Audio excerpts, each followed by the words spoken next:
regarding the Russian man who went to Ghana and went through the Ghanaian women like the plague. Apparently he did it in Kenya. But, ultimately, I've come across something in my little readings, as it were. And yeah, this is an interesting one. This would be a perspective from an African brother, in this case, in Kenya. But obviously he's looking at both, because the way it's written, it elaborates on both the Russian man in Kenya and the Russian man in Ghana. So it collates the two, and he gives his opinion. Well, he says what he says. And let me come with my little piece in between. So basically, yeah, this is the words of a Nahashion Harrison. Okay? Here we go. The Russian man exposed everything you need to know about women. It doesn't matter if she is married or not, church-going or heathen. This one was picked right from the pulpit, the one you see in your thumbnail. See, the woman you slave for doesn't even rate you one bit. I've come to realize that when a woman hates you so much, she marries you. They do not marry men they love, and these men must not be smart enough. The Russian picked them randomly. These women do not care if he was a total stranger. They did not mind if he was a serial killer. They did not ask for dates or even about his HI/status. You know what that is? What he does for a living, blah, blah, blah. They didn't ask for bus fare. They simply stole their husband's car and drove to the man's rented B&B. Man's rented cheap B&B. Not even his house, which you would expect to be somewhere in Glakabara.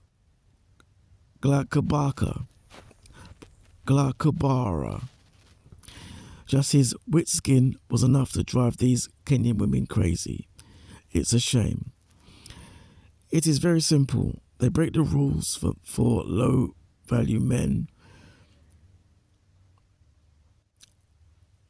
They break the rules for low-value men, unconditionally break them for men they desire. If you got to spend your money and energy trying to win her over, she doesn't rate you. You see, that woman you spend thousands trying to appease and make her fall for you, another dude is tired of her. He doesn't spend a dime to win her over. In fact, he uses the glass he reserved for his toothbrush to feed her tap water after a steamy night of the three-letter word, sex. Don't break your bank for shits cheaper than a files, whatever a files is. Let me say this.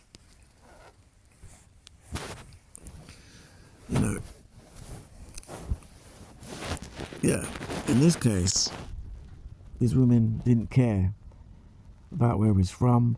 You know what? I'd be surprised if they knew his name, and if they did know his name, I bet you £1,000 they couldn't pronounce it. Okay?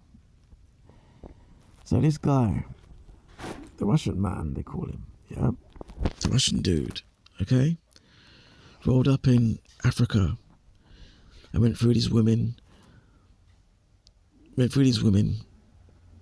and where it's alleged that he was also HIV positive. But hey, these women, my bad, these women didn't care.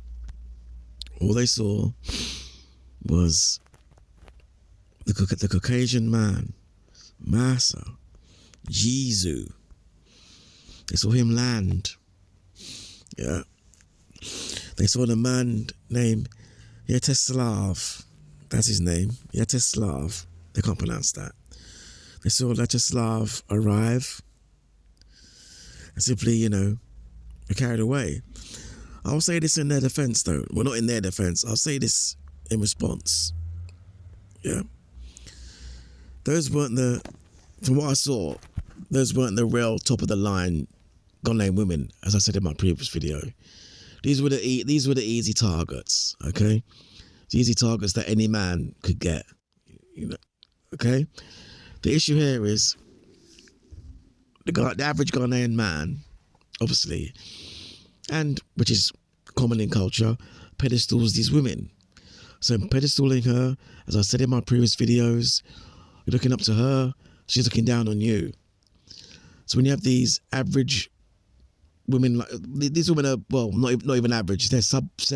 These women are sub-average. Okay, the women that this guy was going through are sub-average women, which the average Ghanaian guy will look up to, try to marry, try to wife. He'll invest his money, take on dates, and sweep off her feet. This guy came along and just swept off her feet. The issue is this guy is equally as average, if not as sub-average, as these Ghanaian men. So what was the defining factor?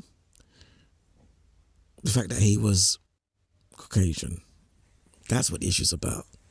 So these guys are saying, hold on a second, I'm stoving away, breaking my nuts for some common, not even average white dude to walk in. Because don't forget, yeah, some of these women were married, yeah. One girl even took her husband's car, went to go and meet him, yeah. The man went into a church, for goodness sake, and pulled one out, you know. What does that tell you? In fact, no, wait there. Wasn't it a thing of